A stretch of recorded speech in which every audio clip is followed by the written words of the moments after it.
Welcome back to the channel. All right, we're going to talk about the best champions to awaken and use your 6 stones on them, whether it's a 6-star or a 7-star. If you're watching this video, that means it is really important to you, and you know what? It should be. This game is fun, but it's also more fun when we get to play the champions that we enjoy playing and they're at the most powerful level. Now, we're going to utilize the spreadsheet that the spreadsheet wizards created for me. Thank you so much. Again, you always just astound me with the additions and things you guys add on to this. Thank you so much. What I want to point out to you viewers is, yes, this spreadsheet will be linked in the description. And what we're going to do is pick a few champions from each class to go over, talk about that may be surprising or just a point I really think is important to get across. Now, in the legend, you will see it right there, the second and third emoji. One is the star. The ranking is dependent on the awakened ability, meaning they're ranking in this tier list. They are ranked and analyzed as if they are awakened. And then the second one is the rocket, big boost from high or max sig. If I don't mention the champion that you're considering in this video, you can look at that and be like, okay, here's what Vega and the MCoC Illuminati, all of their knowledge, all of their experience playing this game, here is what they are thinking for this. And again, this spreadsheet will be linked in the description. As you see, it is the spreadsheet that we use to do the monthly tier list that we've been doing for 4 years now. In July, it'll be the 42nd edition. Every June, every December, we take a break and we do the top 10s of every single class. It ends up really being the top 15. All right, let's jump into this. We got July 4th coming. Going to be a massive influx of rank up resources and awakening gems for everybody. So keep in mind, this is for 5 stars, 6 stars, 7 stars. Whatever it is that you're playing at the time, the challenges you're facing, this advice will go for all of that. All right. Let's go ahead and start off, right? Like the really obvious ones, right? Have the star and the rocket, right? Tiger, absorbing man. They're getting massive benefits from their awakened ability and their signature ability. America Chavez, she's rated with her awakened ability, but that's an example of a champion where I've talked about this many, many times. As a 7-star, I took her to rank 3 unawakened, and she was dominating. She was phenomenal. She was amazing. But then I awakened her and got her high sig, even better. You can kind of say the same thing about Kushala, except my 7-star is still unawakened, and she is doing phenomenal, phenomenal things. Let's go ahead and move on down the tier a little bit here, right? Like Longshot. This is a champion who's very good unawakened, but if you're playing Battlegrounds and you want that nullify and all that stuff, you're going to want them awakened. You're going to want them as high a sig as possible. You saw me talk about this when I was making my analysis of the Omega Days deal rank ups and things like that. And then we'll move on. The last one we'll talk about is Mojo. Now, I love Mojo. I love playing Mojo, and I still think he's incredibly unique in the Mystic class, which takes a lot to say, right? Because Mystic is a very, very diverse class, very strong. I love them. He gets that big Fury, though. And the Fury itself grows significantly. I have been shocked at what my 7-star Mojo is able to pull off at, I think, Sig 40. And I see how much the Sig scales. So if you enjoy playing Mojo, I think he makes a lot of sense to awaken and Sig up. Now, what I want to be very careful with, though, is you see where he is in the relative rating compared to the other champions. I don't think 7-star awakening gems and stuff are going to be coming in July. Maybe. But if you do get one, you might want to look at the other champions that are higher up on the list first, mainly because they're going to help you cover more things. They're probably going to be more versatile in this game. But if you determine that's not for you and Mojo makes a lot of sense, I personally have no problems with it. It's something that I would have considered if I was in that exact scenario. Okay, getting into Mutant, Onslaught, it is actually a large source of his damage, right? Like I believe it increases the potency of the Daunted, which is a big deal in his attacking damage, and also helps make him a much more potent defender. So, and he is a 6-star. I think he is available now a little more regularly, at least in the featured 6. And then as the 7-star, he's been making his way through the Titans. So he makes a lot of sense for me in that one. Archangel, you know, in my opinion, I know I have the rocket there, and I'm actually friends with Simula, okay? So none of this is like against Simula. What this is Simula put out a really smart video about the myth of Archangel's signature ability, and it made a ton of sense. I think the video is also like 4 years old, and part of what he was doing was trying to get you to use your 6 stones efficiently. Like if Archangel came out as a 7-star and we got Awakening and Sigs, I would maybe use the Awakening in an Archangel. I would probably not use the Sigs, because the same logic that Sig applied or used would now apply to the 7-star. If you're thinking about a 5 or a 6-star Archangel, I think absolutely, because you want those neurotoxins to shut off as much as they possibly can and potentially have abilities fail even at 1 or 2 neurotoxins. Moving along, Omega Red. If you've got them ranked up, you've got him ranked up and you enjoy him as a 7 or a 6, his signature ability is so incredibly important. Like if we had an emoji for like, you kind of need SIG 200, Omega Red would have it. Moving along, we'll go with Iceman, right? Because he's not available as a 7-star. I think this is a good one to talk about.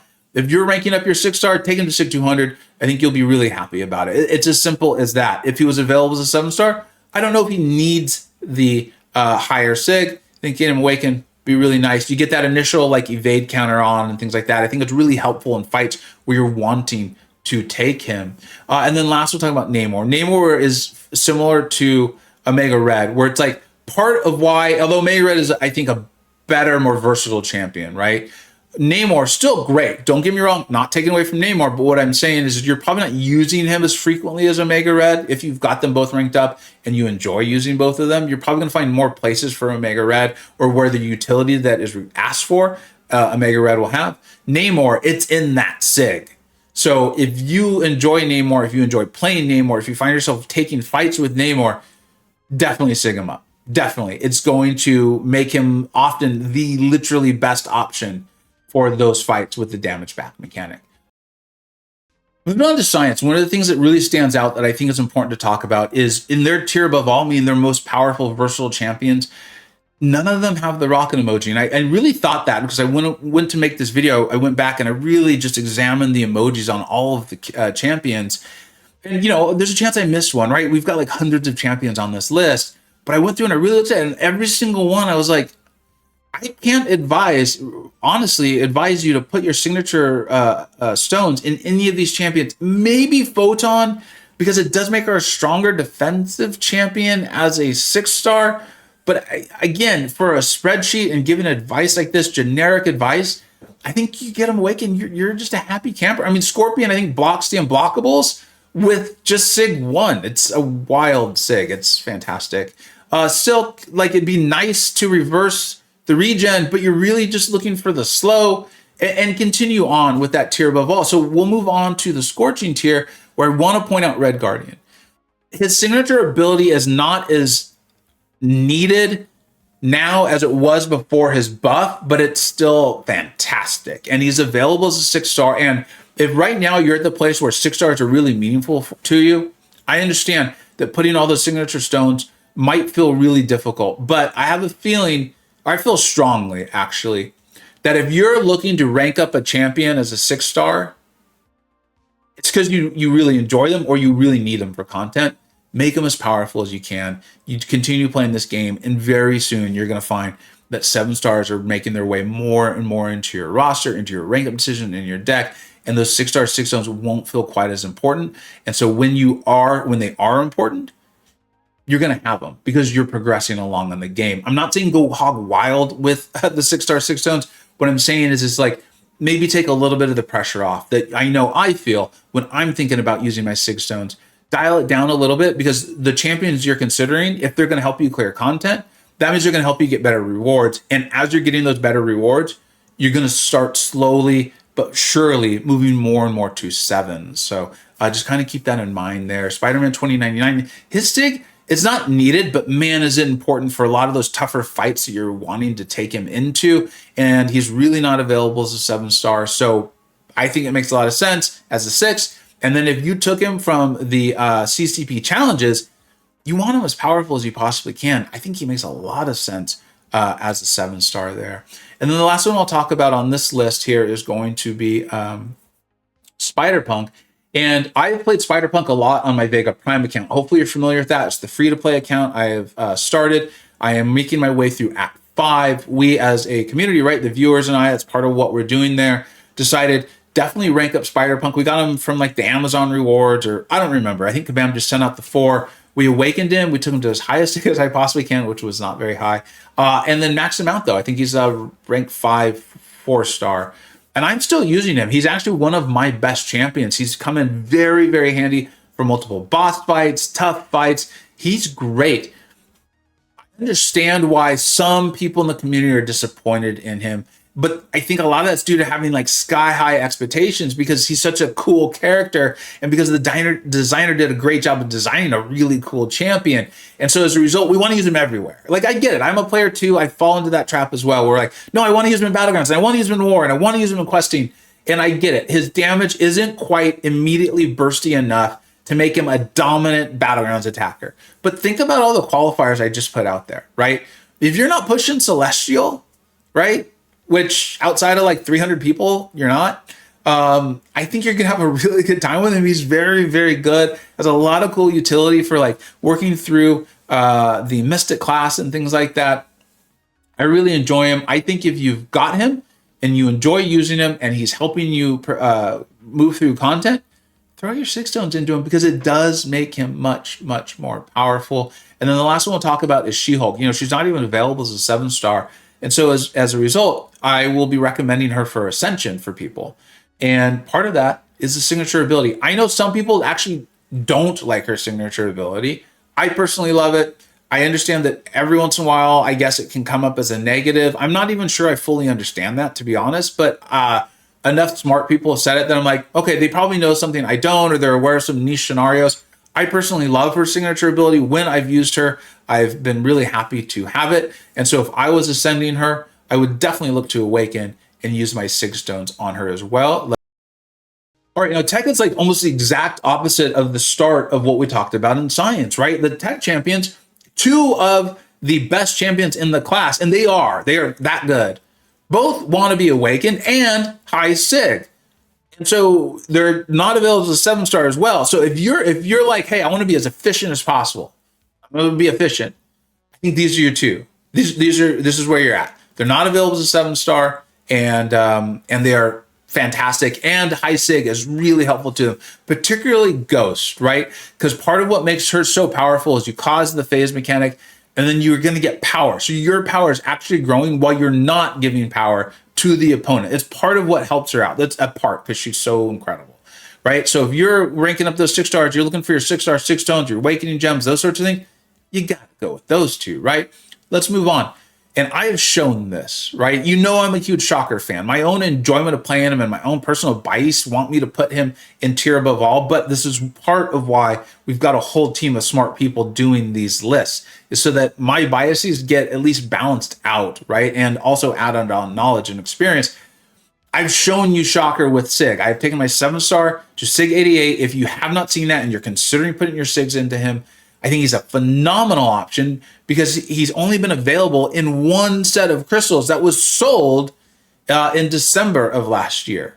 So to get him, much less get him Awakened, is incredibly rare. And that's why I put all of my generic 6 stones into him and all of my tech science or tech 7-star 6 stones into him. And the dividends and the difference has been marked and awesome. I have like literally 0 regrets about putting those 6 stones in. I highly recommend checking out that video, and I think you'll see the difference there. And then we'll move on to Ultron, Punisher 2099. Ultron makes sense he's one of those champions that makes sense for 6 and 7 stars, in my opinion, because 1, he's so outrageously rare as a 7-star, right? I don't know what the drop rate is from that Raids crystal, but it's obviously very, very low. So your chances of getting him again are outrageously low. Now, the way RNG always seems to work, if you use your Awakening gem on him, if a 7-star Awakening gem comes out and you use it on Ultron, I am sorry, because we all know you're going to like pull him in the next crystal, so maybe don't do it for that reason. But if you're interested in using him for his signature ability, right, I think it's the heal back on energy damage, and then also the lessening of the duration of Incinerate, and I can't think of what the other damaging debuff is. And you can start putting some stones into him and you want to use him a lot. I think he makes sense for that reason, right? Like, always keep in mind where these champions are on the tier list as well. For me, that's a big part of my equation when I'm trying to decide to use my resources, is like, how also powerful is this champion and how often am I using them? Because those are the ones that I want to look at to begin with when I start my analysis. Moving on to skills. Skills are a lot more like tech, right? Kate Bishop, Kingpin, and I love my Crossbones. Now, Crossbones doesn't need the high Sig, right? I talked about this. This isn't about needing it, but I can't deny that then I'm going to be really excited getting more signature levels into my crossbones, right? Nick Fury, Kate Bishop and Kingpin. If you have not done Necropolis yet, you're going to use Kate, which is a great option and a great time. Make her as powerful as you possibly can. If you don't have her Awaken or you don't have her 6200, just do it and use her in Necropolis and then profit, essentially. It's like she's such a workhorse in Necropolis, right? On the other side of that, Aegon, right? If you want to go the Aegon route, which I did both. I used Kate and I used Aegon. I basically split Necropolis in two and did that. Phenomenal. You want them Awaken. You want them at high sig. Go with your Aegon and also profit. Moving on, we'll talk quickly about, let's go with Valkyrie. If you're a Valkyrie player, you want to use Valkyrie, definitely get her Awakened. Great source or place, destination for your 6 stones is 2. And she's only available as a 6-star. So you can feel really good about that, it's not like you're going to pull the 7-star anytime soon or something like that. And then the other one I want to talk about is Stealthy. I feel pretty good about this. I don't enjoy using Stealthy, right? This is something regular viewers are aware of, but I can't deny that he's good. He's fantastic. I wouldn't deny that. You can get those Furies. I believe it's the Furies from his signature ability. Get them going and then make them as powerful as possible. If I remember correctly off the top of my head, they get up to like 40% or something like that. That's a large difference. And then Chillith, I hope I can pull her from the Titan Crystal and start ranking her up and things like that. She would be a champion that I would definitely consider, but make sure I really like her first before I do that. Our final class here is Cosmic. Hulkling, Hercules. When Hulkling first came out, I know a lot of people were like, he doesn't really need the high sig. And I was like, he doesn't need it, but boy, oh boy, he's so strong. He's so good. I want those buffs lasting as long as I possibly can. Took him to as high a sig as I could and have had zero regrets for, I think it's like 2 years now. Hercules, you don't need to really tell you about that. And the Cosmic Ghost Rider, the really cool thing is, doesn't really need the sig. It's not bad. It's not a bad high sig. You just want him Awakened, you're good to go. Gallon, same thing, right? Just get him Awakened, you're good, right? The sig's fine, but it's not someone I would advise you putting your 6 stones into. Serpent, especially if you're using him defensively, you do want him at a high sig. And the last thing I'll call out before we end this video is Adam Warlock. And I've talked about this in a couple other videos. His signature ability is good. Don't get me wrong. I'm not saying it's pointless, but as of right now, I would not invest in it. One of the things like Bitter, who did the amazing video Adam Warlock showed and told me, was like, it's not important for literally anything I showed. That's it. That's how great this spreadsheet is. Again, thank you, Spreadsheet Wizards. I'm finishing up the last video for the month that's going to be on these. And so it's just interesting to take a look back at just how insane they've made this thing, how much information is packed in from the Illuminati myself, and then made really, really nice and transformable and configurable to however you're playing the game that the Wizards made. And honestly, their knowledge is in here too. They give me advice and analysis on all this stuff as well. Really smart players, both of them. I hope this whole series, I hope everything we've done in June has been really, really helpful to you. I'm recording these in like the middle of June as I'm heading on that vacation. I know July 4th is coming up. I should be home by then. And I'm looking forward to seeing how that all goes with you. As usual, let me know what you think we got right. Let me know what we think we got wrong. Thank you so much for watching. Take care.